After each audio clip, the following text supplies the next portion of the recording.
Bienvenidos a este nuevo capítulo de entrevistas en My Public Inbox. Hoy tenemos a Marc Rivero con nosotros. Gracias por estar con nosotros, Marc. ¿Qué tal? Buenas tardes, Pablo. Bueno, pues tenemos aquí a una persona que conozco hace ya unos cuantos años y ya iremos desgranando ahora poco a poco algunas cosas. Marc Rivero es una persona muy reconocida dentro del sector, es muy amigo de todos, la verdad que es una persona muy entrañable y que vamos a intentar descubrir un poco más, ¿no?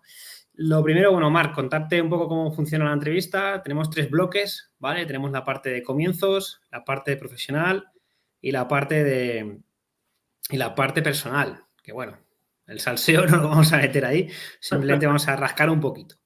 Entonces, vamos a comenzar con la parte de los comienzos, un poco, pues, que el resto de la gente que nos está viendo, pues, que vea un poco, pues, primero, quién es Marc Rivero y cómo empezaste en todo esto. Así que vamos a empezar por quién es Marc Rivero.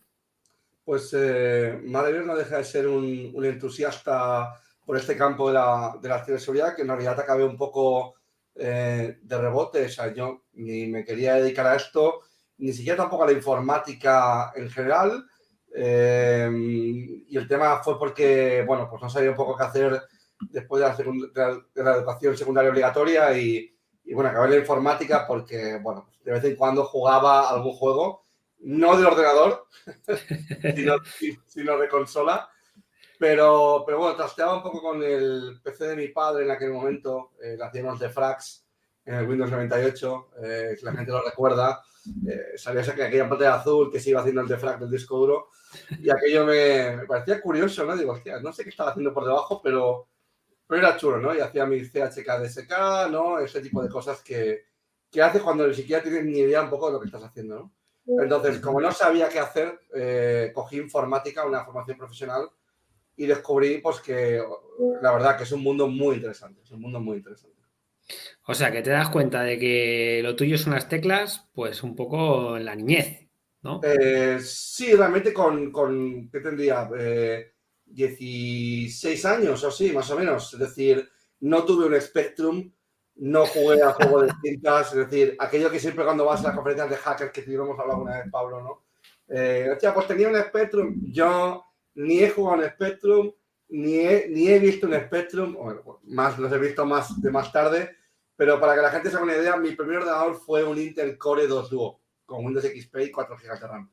Quiero decir que nada que ver con lo que quizás el estereotipo medio de hacker, ¿no? O de entusiasta de la seguridad que podemos ver en tus entrevistas o por ahí, ¿no? Nada más parecido a la realidad. Yo antes estaba leyendo y jugando al fútbol o al baloncesto, pero nada que ver con un poco lo que puede haber hecho pues, la gente que, por ejemplo, se ha entrevistado contigo en este canal.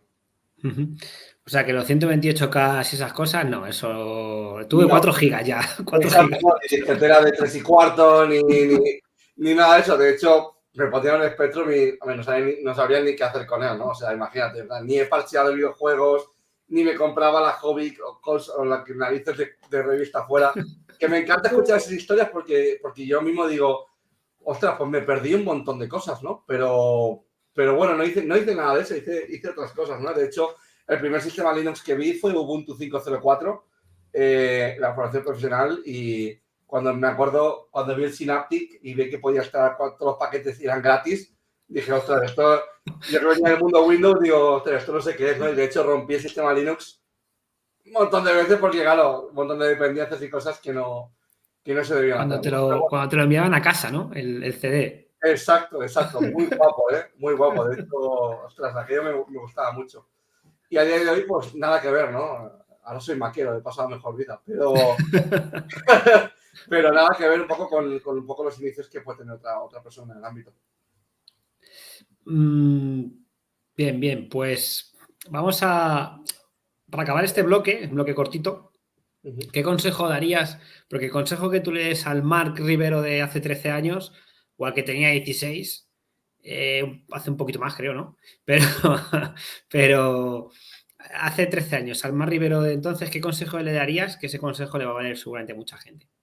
Pues yo te diría que es un consejo que ojalá tuviéramos el potencial de darle un botón y hacer un snapshot, ¿no? Y volver a a nuestro yo de hace un tiempo, con los conocimientos de ahora, obviamente, ¿no? Sería lo guay y asombroso, ¿no?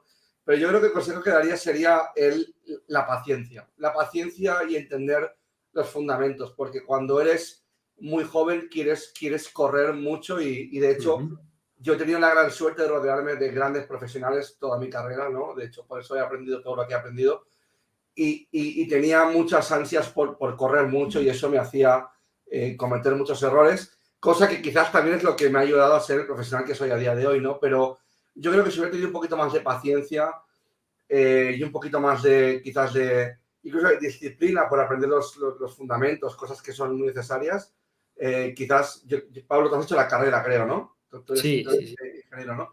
Yo, por ejemplo, no hice la carrera, ¿no? Y yo creo que la carrera te enseña también unos fundamentos que son súper importantes y que luego al desempeño de tu carrera, pues quizás tienes algunas carencias, ¿no? Que otra gente que es ingeniero no tiene, no es paciencia. La palabra sería paciencia y disciplina por entender los fundamentals, las cosas fundamentales. Sí, pues una historia así curiosa, así rápido que te voy a contar, es que efectivamente yo hice la carrera, pero yo cuando llegué a Informática 64, yo salía con la carrera y cuando llegué allí dije, ostras, ¿no? Esta gente, había muchísimos que habían hecho pues un módulo o incluso había alguno que no había hecho nada de informática, ¿no? Y de repente les veías y dices, esta gente sabe un montón, ¿no? También es un poco de todo, ¿no? Esos fundamentales, como tú dices, de cogerlos, de formarte bien, de tener paciencia para coger esa base, ¿no? Que llamamos, pero también esa actitud y esa motivación que tiene otras personas que no solamente te lo da la carrera, sino que te lo da otras cosas de la vida, ¿no? Y es una mezcla de todo eso, es yo creo que es lo ideal, ¿no? Porque al final la carrera te da unas cosas, pero no te da todo. Yo creo que también la actitud de cada uno, ¿no? Y la motivación y, bueno, en tu caso sobra tanto actitud, motivación, de todo, o sea, y también conocimiento que has ido adquiriendo, ¿no?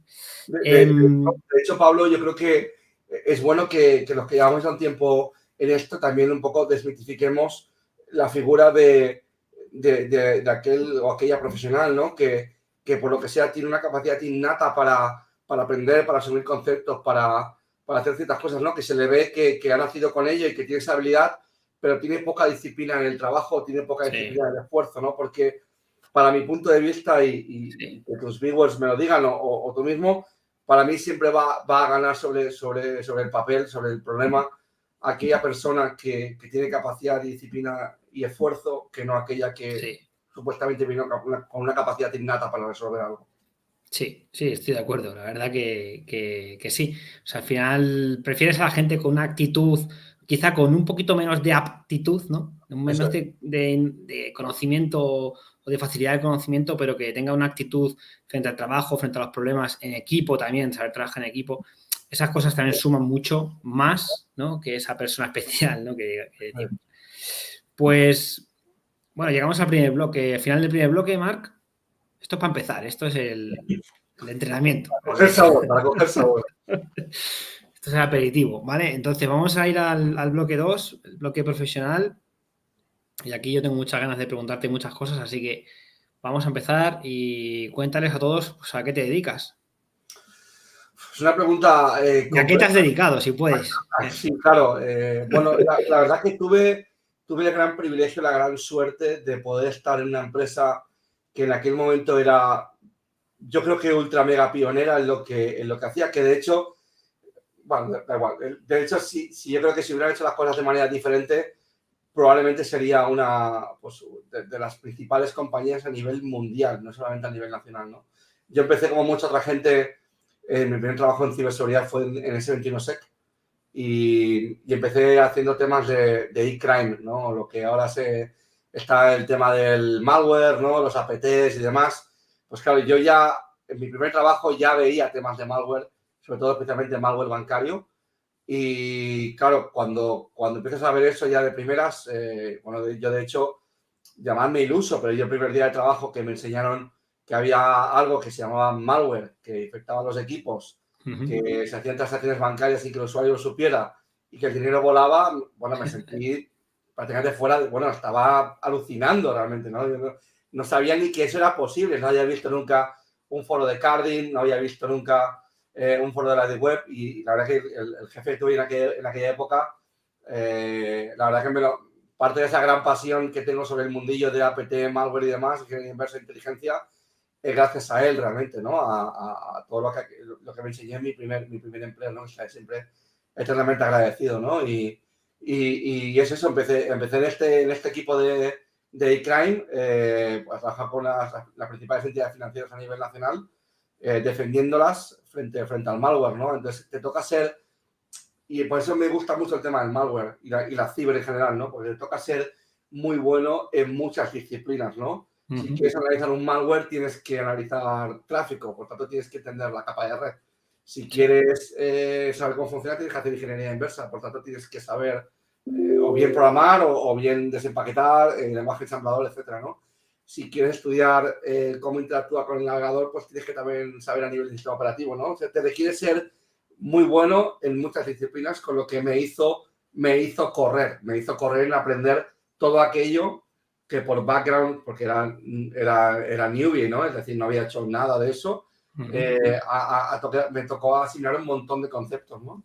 De ahí que estuve un par de años, salté al ámbito de la investigación, más enfocado a proyectos europeos, en los que ya el scope, el alcance es otro, ¿no? Es poder abrir camino, ¿no? El poder hacer cosas que todavía están por venir en la industria, ¿no? No sé si tú creo que tú has participado en algún paper, ¿no, Pablo? En algún momento has hecho algún paper de investigación. Claro, cuando te das cuenta que el scope es totalmente diferente, es decir, tienes que estar probando cosas que nadie ha probado en múltiples ámbitos, ¿no? Y además no te vale con decir, podría ser así, sino tienes que demostrarlo con una POC, con una POC, por lo que te toca programar o construir un entorno o hacer algo, ¿no? Eso fue muy divertido, la verdad. Estuve también un tiempecillo allí. Y luego pasé a la gran consultora, ¿no? Estuve en Deloitte, cosa que le recomiendo a todo el mundo que pase por una Big Four. Algún hater saldrá ahora que, no, porque la Big Four... Mira, yo en la Big Four aprendí un montón de cosas. Un montón de cosas. De procedimientos, del delivery a los clientes, de cómo llevar una cuenta, de un poco lo que esperan de ti, ¿no? Sí que es verdad que algunas de las cosas que haces la Big Four no estás muy de acuerdo, ¿no? El dress code y similares, pues no le gusta, pero al final es un uniforme de trabajo, ¿no? Entonces, pues ya aprendí muchas cosas en una consultora grande. Luego di el paso a internacional, me llamó Intel y pasé a formar parte del equipo de respuesta a incidentes de Intel a nivel global, ¿no? Principalmente para EMEA. Con lo que ahí sí que aprendes de manera dura, de manera frustrante, temas como el idioma, porque yo chapurreaba inglés en aquel momento, pero no es como ahora, ni mucho menos. Y sí que, como digo yo, te haces un hombre, ¿no? El tema de estar viajando y un poco buscarte las castañas y poder comunicarte con el cliente, poder hacer una prueba, una presentación de lo que has encontrado.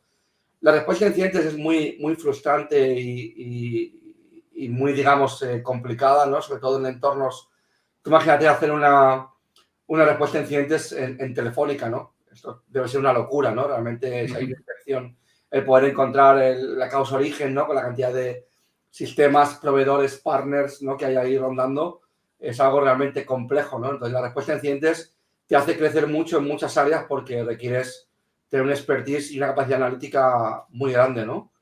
Y de ahí ya que está un poco cansado de estar viajando por todo el mundo, que es un poco lo más cansado esto, porque te dicen, oye, tienes que estar 24 horas en Riyadh o en, yo qué sé, o en Australia, que no era de MEA, pero como no había consultor te toca estar allí, o en Estados Unidos, o...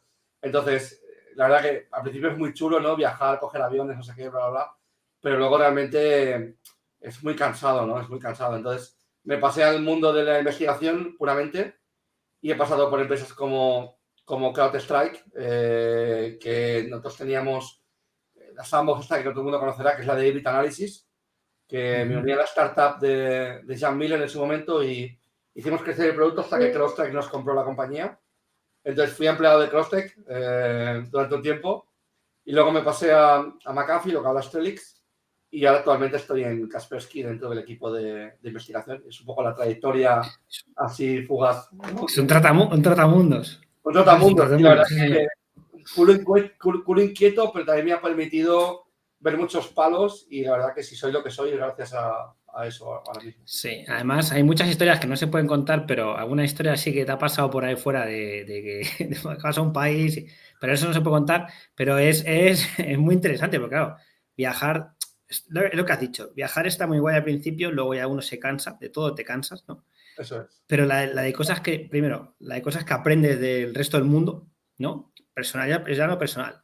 Y luego en lo profesional también, ¿no? Todo lo que aprendes, todas las vivencias que te han pasado, tanto las buenas como las malas, pero las malas también se quedan ahí, ¿no? Correcto. Y es muy, muy interesante, la verdad. La verdad que muy interesante. Y bueno, pues vamos a ver cómo ves el futuro del threat hunting, del DEFIR, tanto del análisis de malware como del malware en sí. ¿Cómo ves tú el futuro de esto? O sea, nos preguntan muchas veces, ¿hay trabajo en ciberseguridad a futuro? Y entonces salen artículos, ¿no? Que dicen, va a haber 80.000 puestos, va a haber 50.000 puestos, y eso no hay que hacerle mucho caso, ¿no? Pero, porque no sabemos. Pero, ¿tú cómo ves el futuro de tu rama? Pues de mi rama como el futuro es que, por ejemplo, cosas que estoy haciendo yo en la actualidad, ¿no? Yo, por ejemplo, estoy usando ahora mogollón de IA, de ChatGPT y otros modelos, ¿no? Para automatizar muchas cosas y creo que las tareas quizás de más de análisis preliminares, por ejemplo, van a estar ligadas a mucha automation, ¿no? Que es un poco cosas que las empresas todavía a día de hoy no tienen grandes workflows implementados y los investigadores se pasan haciendo lo mismo over and over o incluso en empresas muy, muy grandes hay muchos sistemas legacy que no están conectados con los sistemas nuevos, ¿no? Y por lo tanto hay muchas tareas que el analista las tiene que hacer de forma manual, ¿no? Entonces yo creo que el futuro pasará por automatizar lo máximo posible, ¿no? Y que tú vayas a una pantalla de SIEM y le digas, tal cual en lenguaje natural, dame todas las escaladas y privilegios que hay en los sistemas de producción y que eso te devuelva, independientemente del backend, te devuelva a los sistemas que han habido una escala de privilegios. Es que esto a día de hoy es más que posible, más que plausible y lo están haciendo muy pocos, ¿no? Entonces yo creo que esto pasará por ahí, ¿no? En cuanto al threat hunting y el DEFIR pasa un poco por lo mismo, ¿no? Automatizar, hacer incluso más el tema de profiling de actores, ¿no? Entender mejor los TTPs, ¿no? A nivel de inteligencia queda todavía trabajo por hacer sobre eso. Utilizar más Mitre, que no se usa mucho ahora, y hacer, digamos, mejoras en las reglas de detección. En cuanto a si hay trabajo hay para aburrir. El tema es un poco cómo llegas a ese puesto de trabajo, con qué conocimientos y qué puedes aportar a eso, ¿no? Pero hay trabajo tanto a nivel nacional como, evidentemente, si te quieres marchar de España, pues también, evidentemente, hay mucho trabajo ahí fuera y están buscando constantemente perfiles en el área de SOC, threat hunting, respuesta a incidentes, análisis de malware, etcétera, etcétera, etcétera.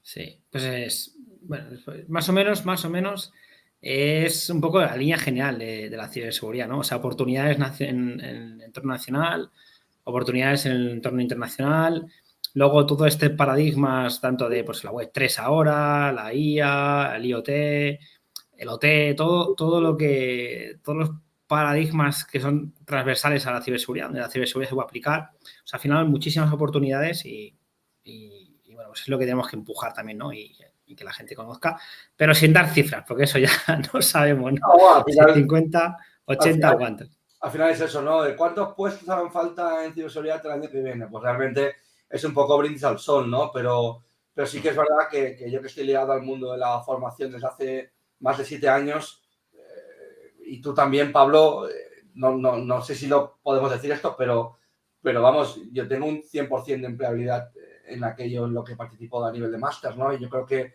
todos los que dirigimos o codirigimos programas de máster estamos un poco en esa línea, ¿no? Que realmente llueven, no es que lluevan grandes ofertas y no sé qué, no sé cuánto, porque yo no voy a hablar de números porque además es algo muy particular, pero que llegan ofertas a las universidades o a los programas de bootcamp, etcétera, llegan y se llevan a los perfiles. Por tanto, entiendo, aunque ahora hay un montón de layoffs y demás, pero entiendo que los perfiles se están buscando, ¿no? Y de hecho, por ejemplo, en España tenemos Málaga, ¿no? Que es como el epicentro ahora de ciberseguridad en España, que está haciendo todo en Málaga, ¿no? Actualmente. Sí. Bueno, y vamos a seguir jugando un poco a ser adivinos, Marc, del futuro. A ver cuáles son las amenazas bajo tu visión, ¿cuáles son las amenazas para la sociedad en estos próximos años? Yo creo que sobre todo vamos a encontrar amenazas que impacten en los datos de las personas, la privacidad, ¿no? En aquellos datos que las personas poseemos. Llevo un tiempo comentando en entrevistas, en charlas, que somos identidades digitales andantes, por lo que todos estos datos de cómo nos comportamos, de qué es lo que nos gusta, porque al final todo esto ramifica en venta dirigida, ramifica en datos personales, en suplantaciones de identidad. Entonces, yo creo que va a haber mucho ligado a ese área, ¿no? De hecho, si te miras a nivel legislativo, no sé si ha sido TikTok, que tiene una multa millonaria de 325 millones, no recuerdo ahora, pero algo realmente brutalísimo por el tema de tracking, ¿no? De tracking de usuarios y de data privacy. Entonces, yo creo que el tema, lo que sería en el end consumer, en el usuario final, va a estar ligado a la parte de privacidad de datos, ¿no? En cuanto a las empresas y organizaciones o instituciones, yo creo que va a pasar por el tema de ataques dirigidos, de extorsiones que está viendo a día de hoy y sobre todo de lo que llamamos la superficie de ataque, cómo eso se explota y cómo las organizaciones siguen dando servicio a los usuarios, a sus empleados o a los usuarios finales, sin que eso impacte o eso radique en tener una superficie de ataque grande, ¿no? Entonces, ¿cómo proteger eso? Además, con los nuevos paradigmas que comentabas tú antes, que si Web3, que si Smart Contracts, que si Kubernetes, que si todo esto que está viendo ahora, ¿no? Cómo esto lo protegemos y cómo esto aseguramos la continuidad de negocio, ¿no? Al final, y cómo los datos quedan salvaguardados frente a actores extranjeros que buscan impactar en esos datos, como incluso también ataques que se reciben también en el ámbito nacional, que también se reciben. Uh-huh. Sí, la verdad que esa transversalidad de ciberseguridad en estos campos también hace que, relacionándolo con la pregunta anterior, que el futuro y el trabajo esté, entre comillas, garantizado. Nadie nos va a garantizar un trabajo, pero bueno, esa transversalidad de la ciberseguridad en todos los lados, pues lo va a ayudar. Has dicho antes que llevas 7 años siendo docente, ¿no? Eres profesor hace 7 años. Es algo que yo sé que es vocacional tuyo porque tienes poco tiempo y si usas el poco tiempo que tienes para dar clase es porque es vocacional. Eso está claro, ¿no? Eso tiene un valor muy grande además por tu parte. ¿Cómo ves el futuro de la formación en ciberseguridad? ¿Cómo ves el presente y cómo ves el futuro? Pues en esto voy a ser un poco crítico, no con nadie en específico, por supuesto, pero sí un poco con ese modelo de educación, ¿no? Y yo creo que es un poco el cambio que por lo menos en donde yo puedo participar, trato de implantar además de manera muy obsesiva, y es el que las formaciones, por lo menos en nuestro ámbito, sean lo más prácticas posibles. Es decir, yo creo que todo el mundo está cansado ya de asistir a un webinar X. Si es un webinar donde van a enseñar algo chulo, ok, tiene que seguir existiendo, pero cuando tú te quieres formar en hacking, tú tienes que hacer hacking. Es decir, eso es así. Cuando tú quieres hacer un análisis de malware, tienes que hacer un análisis de malware. Entonces, eso implica que las formaciones tienen que ser no 90-10, no, 110% hands-on, y de hecho dejar los materiales para que la gente los consulte, pero invertir mucho tiempo en que los alumnos y alumnas practiquen lo máximo posible. No solamente a nivel técnico, sino también a nivel estratégico y también a nivel de incluso temas como role-playing y demás, para que delante de un incidente, aquellos que llevamos más tiempo podamos incluso enseñarles qué es lo que tienen que hacer o qué es lo que deberían hacer en base a la experiencia que nosotros hemos adquirido durante todo este tiempo, ¿no? Es decir, no vale de nada, para mi punto de vista, aquellas formaciones en las que van a ser a nivel operacional, obviamente, es decir, hablamos de gente que esté en las trincheras, obviamente, si estás en una posición de dirección de management estratégica, no tiene nada que ver lo que estoy comentando, pero si estás en una posición, sobre todo de entry level, en la que vas a hacer mucha operación, mucha operativa, necesitas practicar, necesitas romperte la cabeza en poder resolver eso y hacerlo de manera práctica. Entonces, ahí es donde creo que debemos invertir, aquellos que estamos ligados a la educación, todo nuestro esfuerzo en que esto sea así. Sí, yo también estoy bastante, bueno, siempre he tenido una opinión muy cercana a eso, ¿no? De que si tú enseñas cosas prácticas, tiene que ser prácticas, ¿no? O sea, tiene que ser práctico, ¿no? Es muy difícil enseñar hacking en slides, ¿no? O enseñar a hacer un análisis de malware desde una slide. Es complicado. Lógicamente, yo creo que también se han puesto de moda muchas plataformas, ¿no? Que ayudan también un poco a ese entrenamiento. Por ejemplo, cuando hablamos de pentesting, el pentester debe ser una persona que está entrenando, bueno, y el analista igual, pero el pentester tiene que ser una persona que está en continuo reciclaje y en continuo entrenamiento. Es decir, como si fuera un futbolista que va a entrenar todos los días, ¿no? Pues el pentester debe tener esas plataformas y esos escenarios para poder entrenar y cuando llegue el momento de hacer el pentesting, pues estar lo más en forma posible, ¿no? Por así decirlo. Yo creo que esto es un poco lo que también quieres contar, ¿no? Con esto. Bien, vamos a ver ahora tu parte más divulgadora. Hace poco te hemos estado viendo mucho por YouTube, ¿no? Te has vuelto un poco youtuber. ¿Qué tal la experiencia? ¿Te vas a volver un colaborador? Pues quizás sí, ¿no? La verdad que, ¿sabes qué pasa, Pablo? Que la primera colaboración que hice para YouTube, ¿no? Ostras, es que para mí era como, yo la verdad que de la cámara me he olvidado siempre, tú me has visto en el stage en acción, no tengo problema en hablar, en explicar, en debatir, lo que sea, ¿no? Obviamente de lo que sé y de lo que no sé, no tengo problema en comentar abiertamente, oye, pues no lo sé, porque además Sí. es muy noble decirlo, oye, pues no es mi área de especialización y no lo sé, que además no sé la gran cantidad de cosas y sé muy poquitas cosas, que esto es un poco el axioma que tenemos y entonces la verdad que me olvido un poco de la cámara y la verdad que me ha gustado mucho hacer estos directos y voy a seguir haciéndolo, divulgando, tratando de llegar al máximo de público posible y tratando de un poco hacer engagement, es decir, un poco tratar de devolver a la gente aquello que otra gente me ha dado en cuanto a conocimiento, en cuanto a acompañamiento, que yo creo que cuando empiezas en esto, o al menos la percepción que incluso yo tengo a día de hoy, yo ahora me viene una cosa nueva y digo, guau, esto es, no sé ni por dónde empezar, ¿no? Por dónde me lo miro esto, ¿no? Y yo creo que para alguien que empieza, hablamos de un chico, una chica que tenga quizás 14, 15, 16, 17, 18 años y que quiera meterse en ciberseguridad, es que puede ser realmente muy, muy abrumador y muy, muy frustrante. Porque, claro, ¿por dónde empiezas? ¿Qué debería saber? ¿En qué invierto mi tiempo? ¿No? Es decir, todo esto, lo más que podamos allanar ese camino, no para que la persona no dedique tiempo y disciplina en aprenderlo, sino para que aquel tiempo que invierta pues sea en aquello que ya está probadillo, probado, que funciona y que deben tirar por ahí, ¿no? Es un poco la idea.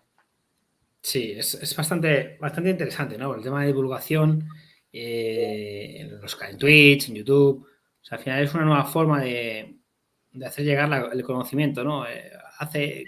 Yo qué sé, hace 20 años, pues usábamos páginas de eHispana, ¿no? Por ejemplo, o el IRC, pero hoy en día tenemos unos canales muy, muy chulos, ¿no? Para poder hacer llegar ese conocimiento, esa divulgación a todos.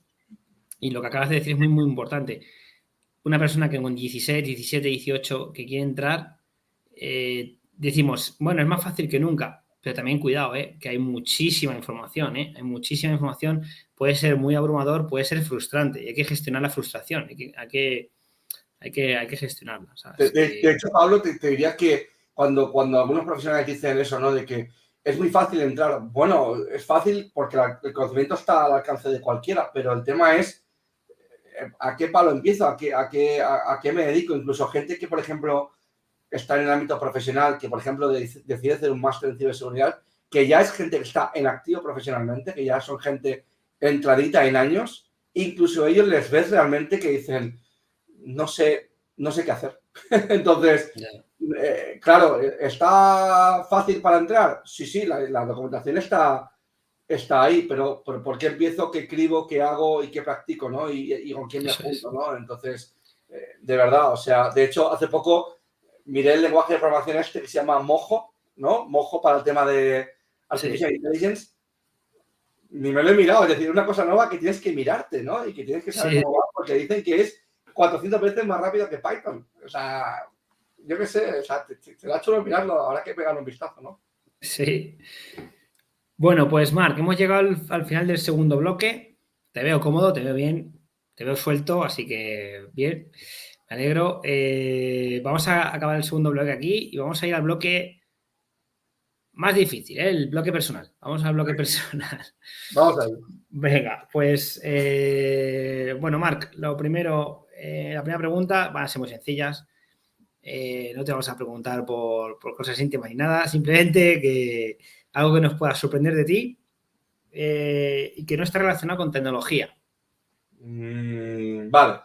Yo creo que quizás, y le pasa también a mucha gente que está en nuestro sector, pues no sé, hay gente que toca instrumentos, este es mi caso, yo toco la batería y de hecho tuve un grupo de rock and roll durante unos 5 años y de hecho tenemos un disco en Spotify que la gente lo puede escuchar, ¿vale? Bandazos, si alguien quiere oírlo.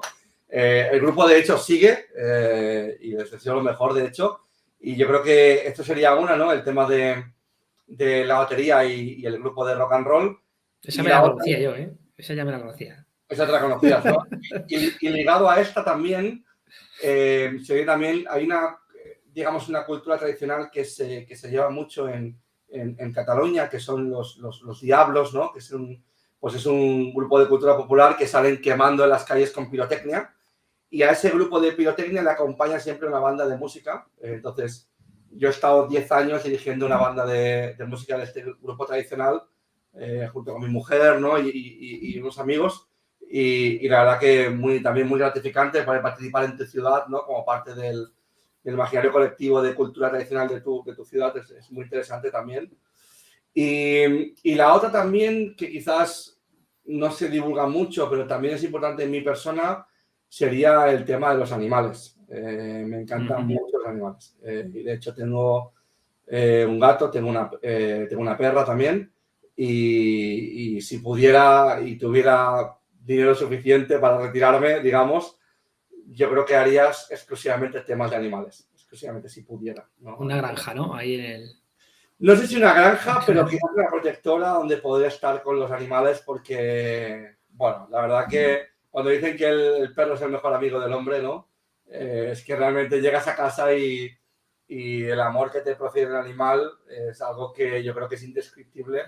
Y para alguno que no haya tenido animales, le recomiendo que sí, obviamente le va a dedicar tiempo, que adopte un animal, un gato o un perro, o lo que sea, lo que le guste. Pero eso le va, digamos, a conferir un vínculo que yo creo que es esos vínculos en la vida que no son reemplazables y que te descubren muchas cosas sobre ti y sobre también otro aspecto de la vida que quizás no tenías en cuenta. Bueno, Marc, pues ahora llega la pregunta para que te sueltes bien de ahí, ¿eh? Entonces, algo que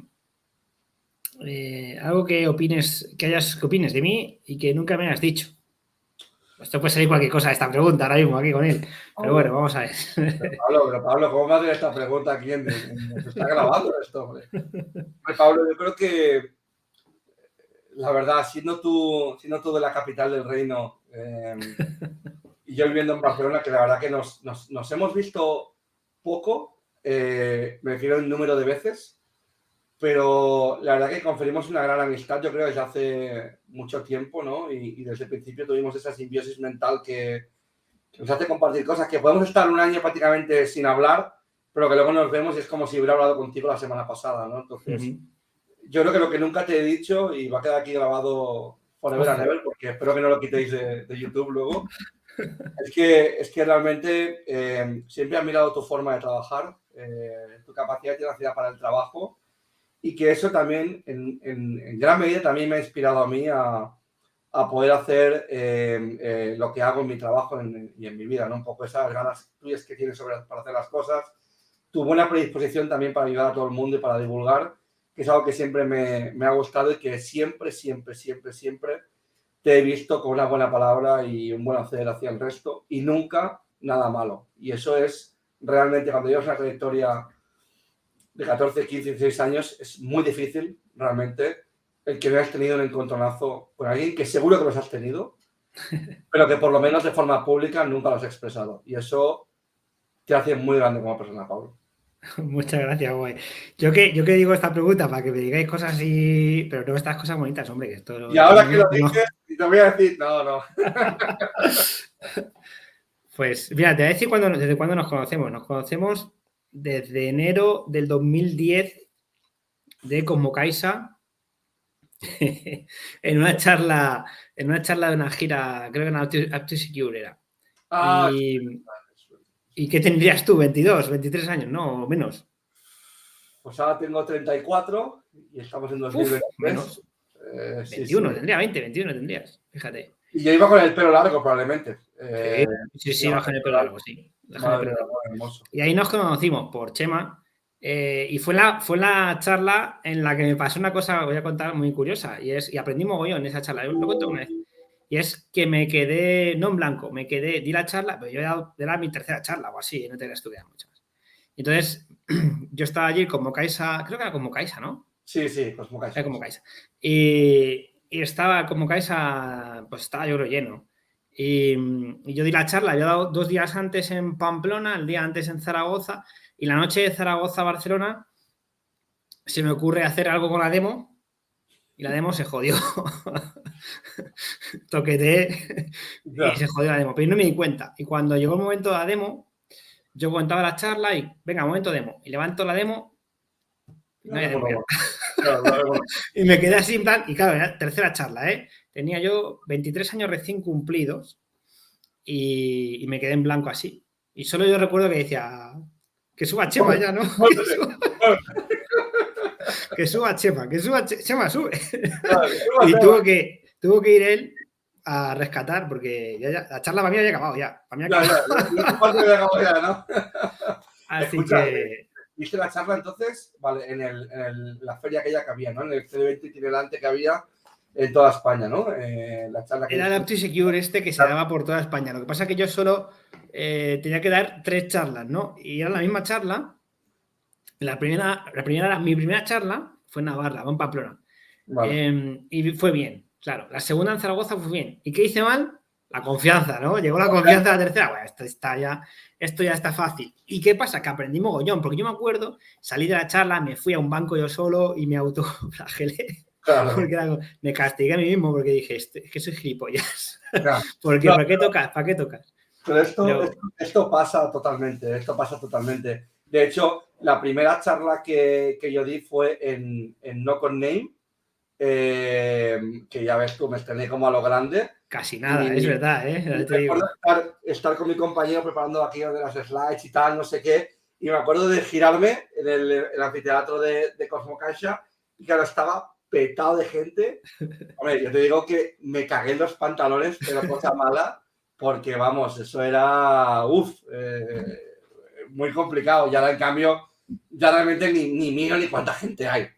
Ya No, tú ya igual, no la si hay ves ya. Ya no la como ves. claro, ya no, pero al principio cuando me giré, es que me acuerdo que tenía que decir mi nombre y yo era como...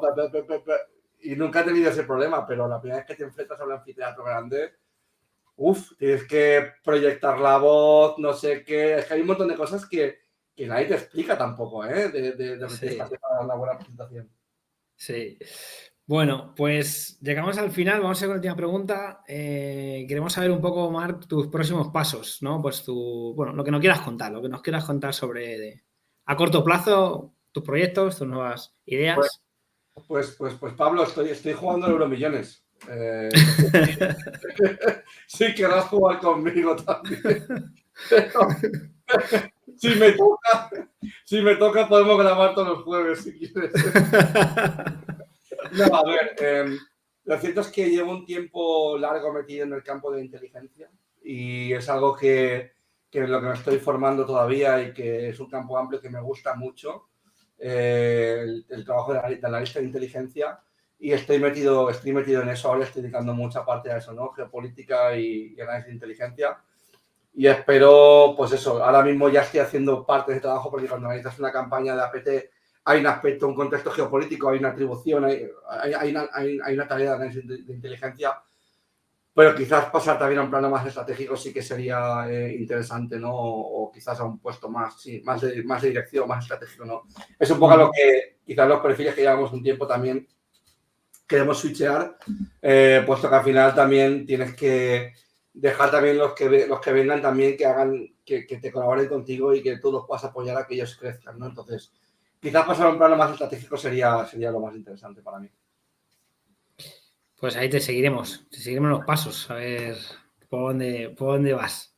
Oye, Pues una pregunta, esta frase que está poniendo aquí, de la probabilidad de ganar unos millones, Phil, que es que está ahí entre bambalinas, nuestro queridísimo Phil, que está poniéndonos aquí los rótulos.